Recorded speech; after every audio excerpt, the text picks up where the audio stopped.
ആരാധനായ Bharatiya Janata party അധ്യക്ഷൻ,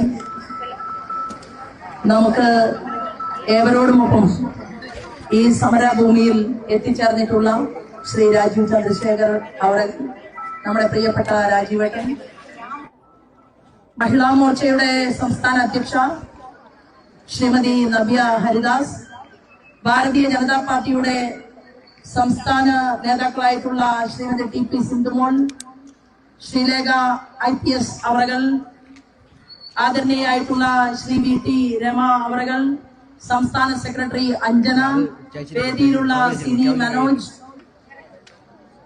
എന്റെ ഏറ്റവും പ്രിയപ്പെട്ട സുഹൃത്ത് രേണു സുരേഷ്, മഹിളാ മോർച്ചയുടെയും ഭാരതീയ ജനതാ പാർട്ടിയുടെയും സഹപ്രവർത്തകന്മാരായിട്ടുള്ള സഹോദരിമാരെ, ഇവിടെ എത്തിച്ചേർന്നിട്ടുള്ള വനിതാ പോലീസുകാരായിട്ടുള്ള സഹോദരിമാർ, മാധ്യമ സുഹൃത്തുക്കൾ, ഏവർക്കും ഹൃദയപൂർവ്വം നമസ്കാരം. വലിയ കടുത്ത സ്വാമിയും കൊച്ചു കടുത്ത സ്വാമിയും വാവര സ്വാമിയും അയ്യപ്പന്റെ ഭൂതഗണങ്ങളും എല്ലാ ആചാരത്തെയും ഹൃദയത്തിലേറ്റിക്കൊണ്ട് ഞങ്ങൾ ശബരിമലയിൽ പോലീസ് ഓഫീസറുടെ യൂണിഫോം അഴിച്ചു കൊടുത്ത് അത് ചില സ്ത്രീകളെ ഉടുപ്പിച്ച് ശബരിമല സന്നിധിയിൽ ആചാരം ലംഘിക്കാൻ വേണ്ടിയിട്ട് ഇറങ്ങി പുറപ്പെട്ടപ്പോ അതിനൊരു മാസം മുൻപ് ഞങ്ങൾ റോഡിൽ ഇറങ്ങി സമരത്തിന് നേതൃത്വം കൊടുത്തവരായി. ഞങ്ങൾ അന്ന് ഒരു മുഖ്യമന്ത്രിയായും ഞങ്ങൾ പേടിച്ചില്ല. ഞങ്ങൾ ജയിലരികൾക്കകത്തു പോയ എന്റെ സഹോദരൻ, ഞങ്ങളുടെ അന്നത്തെ സംസ്ഥാന നേതാവ് ശ്രീമാൻ സുരേന്ദ്രൻ ജയിലിനകത്ത് കിടക്കുമ്പോ ഞങ്ങൾ ജയിലിന്റെ പുറത്ത് സെക്രട്ടേറിയറ്റിന് മുന്നിൽ ഭക്ഷണം കഴിക്കാതെ 11 ദിവസവും 12 ദിവസവും ഓരോ സംസ്ഥാന ഭാരവാഹികളും ഞങ്ങൾ നിരാഹാരം കിടന്നു. ഓർമ്മയില്ല പിണറായി വിജയന്? ഞങ്ങൾ ഇന്ന് നടത്തുന്നത് ധാർമ്മികമായ സമരമാണ്. ഇതൊരു സൂചനയാണ് മിസ്റ്റർ പിണറായി. കഴിഞ്ഞ ദിവസം നിയമസഭയില് മുഖ്യമന്ത്രി ചോദിക്കുകയാണ്, വീടിനകത്തിരിക്കുന്ന ആളെ എന്തിനാണ് കുറ്റം പറയുന്നത്?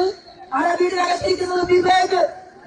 പിണറായി വിജയൻ ചോദിക്കുകയാണ്, മാധ്യമ സുഹൃത്തുക്കൾ ഉൾപ്പെടെ ഈ കേരളത്തിലെ പ്രതിപക്ഷത്തോട്, നാട്ടല്ലില്ലാത്ത പ്രതിപക്ഷ നേതാക്കന്മാരെ സാക്ഷി നിർത്തിക്കൊണ്ട് ചോദിക്കുകയാണ്, VD സതീശനെ പോലെയുള്ള ഇവിടെ ആചാരലംഘനം നടന്നപ്പോ അന്ന് TV ചാനലിൽ പൗരകുട്ടപ്പനായിട്ട് ചർച്ചയ്ക്ക് നേതൃത്വം കൊടുത്ത കോൺഗ്രസിന്റെ കുറെ നേതാക്കന്മാർ, ഇറങ്ങുടികൾ, നിങ്ങളല്ല ശബരിമലയിൽ ആചാരത്തെ സംരക്ഷിച്ചത്, ഞങ്ങളാണ് തെരുവിലിറങ്ങിയത്, ഞങ്ങളുടെ അമ്മമാരാണ് കേരളത്തിലെ ഞാൻ ഉൾപ്പെടെയുണ്ട്.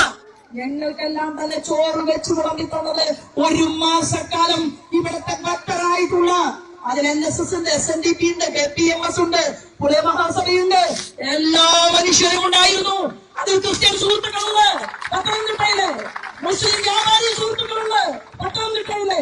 എല്ലാവരും ചേർന്നുകൊണ്ട് ആചാര ലംഘനത്തിന് നേതൃത്വം എടുത്ത ഗവൺമെന്റിനെതിരെ ഞങ്ങളെ ഈ കേരളത്തിന്റെ മണ്ണിൽ കാത്തു സംരക്ഷിച്ചിട്ടുണ്ട്. ഞങ്ങള് തീരുമാനമെടുത്തു. ഓരോ തെരഞ്ഞെടുപ്പിൽ നിൽക്കുമ്പോ ഞങ്ങളൊക്കെ കോടതി മുറിയുടെ മുന്നിൽ ജാമ്യം പിടിക്കാൻ നിൽക്കുകയാണ്. എന്തിന്റെ പേരിലാണ്? ഞങ്ങളേതെങ്കിലും ഒരു അതിർത്തി വഴക്കിന് പോയതല്ല, ഞങ്ങളേതെങ്കിലും ഒരു തെറ്റായ നടപടിക്ക് പോയതല്ല. സ്വാമിയെ ശരണമയ്യപ്പ എന്ന് വിളിച്ചതിന്റെ പേരില് ഡസൻ കണക്കിന് കേസുകൾ ചാർത്തി തന്നപ്പോ എന്ത്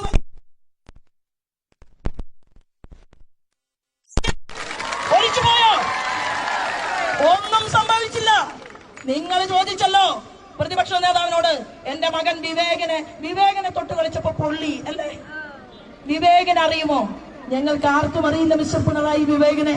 കാരണം എന്താണെന്ന് അറിയുമോ?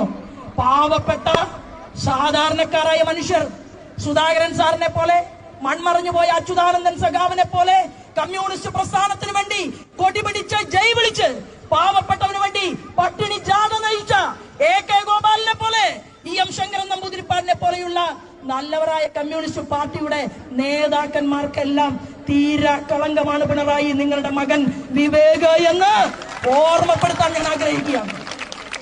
നിങ്ങൾ ചോദിച്ചല്ലോ പ്രതിപക്ഷത്തോട്, അറിയുമോ വിവേകനെ? അറിയും, വിവേകനെ ഞങ്ങൾക്കറിയും. കേന്ദ്ര ഗവൺമെന്റ് ശ്രീമാൻ നരേന്ദ്രമോദി കൊടുത്ത റോഡിൽ ക്യാമറ വെക്കാൻ വേണ്ടി അമ്മായി അപ്പന്റെ പേരില്, വിവേകന്റെ അമ്മായി അച്ഛനുണ്ടല്ലോ, അമ്മായി അച്ഛന്റെ പേരില് 57 കോടി രൂപയ്ക്ക് ക്യാമറ വെക്കാമെന്ന് പറഞ്ഞപ്പോ അത് 387 കോടി രൂപയ്ക്ക് അമേരിക്കയിൽ ഇരുന്ന് കരാറെടുത്തവനാണ് മിസ്റ്റർ പിണറായി, നിങ്ങളുടെ മകൻ വിവേക്. അറിയും ഞങ്ങൾക്ക്. ഊരാളിങ്കൽ എന്ന് പറയുന്ന ഒരു സൊസൈറ്റി, ആ ഊരാളിങ്കൽ സൊസൈറ്റി എന്ന് പറഞ്ഞാൽ അത് പിണറായി വിജയനാണ്, അത് കമലെടുത്തിയാണ്, അത് കണ്ണൂരിലെ ജയരാജന്മാരാണ്, എല്ലാ സഖാക്കന്മാരുടെയുമാണ് ഊരാളിങ്കൽ.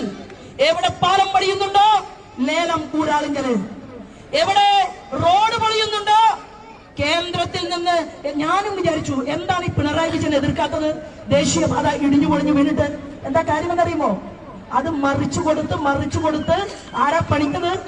ഊരാളിങ്കൽ ബിനാമി പേരിൽ പണിഞ്ഞ റോഡാണ് ദേശീയ പതാക പൊളിഞ്ഞു പോയത്. അവിടെയും ഉണ്ടായിരുന്നു ഒളിവിൽ വിവേക്. ആരുടെ മകനാണ്? പിണറായി വിജയന്റെ മകൻ വിവേക് അവിടെ ഉണ്ടായിരുന്നു. ഞങ്ങൾ പറയാൻ ആഗ്രഹിക്കുന്നു,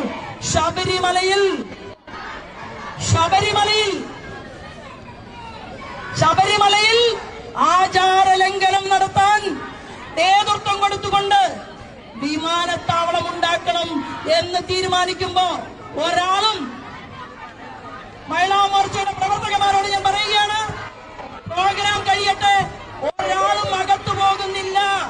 പോലീസിന്റെ അടി വാങ്ങാൻ നമ്മൾ തീരുമാനിച്ചിട്ടില്ല.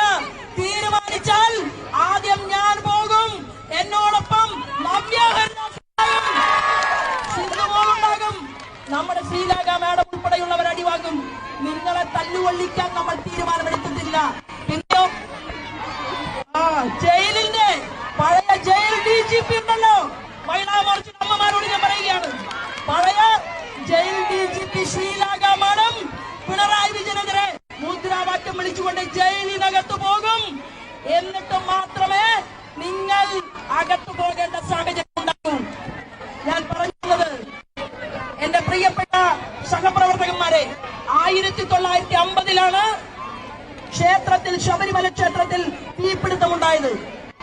1950 ശബരിമല ക്ഷേത്രത്തിൽ തീപിടുത്തമുണ്ടായപ്പോ അന്വേഷണ കമ്മീഷനെ വെച്ചു.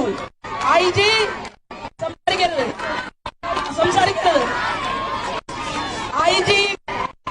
IGയുടെ അന്നത്തെ IGയുടെ നേതൃത്വത്തിൽ ശബരിമലയിലെ തീവെപ്പ് കേസ് അന്വേഷിച്ചു. ഞാൻ കേരളത്തിലെ കോൺഗ്രസിന്റെ നേതൃത്വത്തോട് ചോദിക്കാൻ ആഗ്രഹിക്കുന്നു, ശ്രീമാൻ VD സതീശനോടും രമേശ് ചെന്നിത്തല സാറിനോടും ചോദിക്കാൻ ആഗ്രഹിക്കുകയാണ്, നിങ്ങൾക്ക് ശബരിമലയോട് ഇത്രയേറെ സ്നേഹമുണ്ടെങ്കിൽ, ഇത്രയേറെ പ്രതിബദ്ധതയുണ്ടെങ്കിൽ എന്തേ നിങ്ങൾ 1950 ശബരിമലയിൽ തീവെപ്പ് നടത്തിയവരെ മാറി ഭരിച്ച ഗവൺമെന്റ് കൈകാര്യം ചെയ്യാതിരുന്നത്?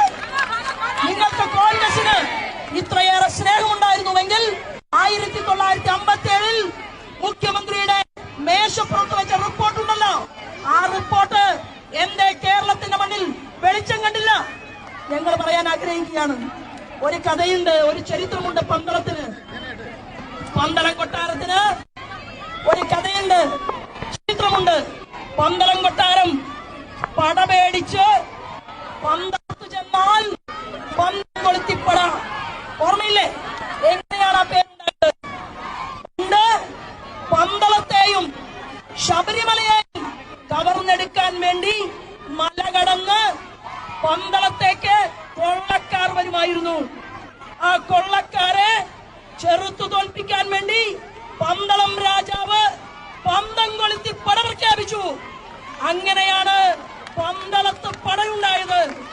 ഇന്ന് ഭാരതീയ ജനതാ പാർട്ടിയുടെ സംസ്ഥാന അധ്യക്ഷൻ ഒരു വാക്ക് പറഞ്ഞാൽ കാട്ടുകള്ളന്മാരായ കൊള്ളക്കാരായ ഈ പിണറായി വിജയന്റെയും മന്ത്രിമാരുടെയും മുന്നിൽ പന്തളത്തെ പടയായി മാറാൻ ഇവിടത്തെ മഹിളാ മോർച്ചയുടെ നേതാക്കന്മാരും ഉണ്ടാകും.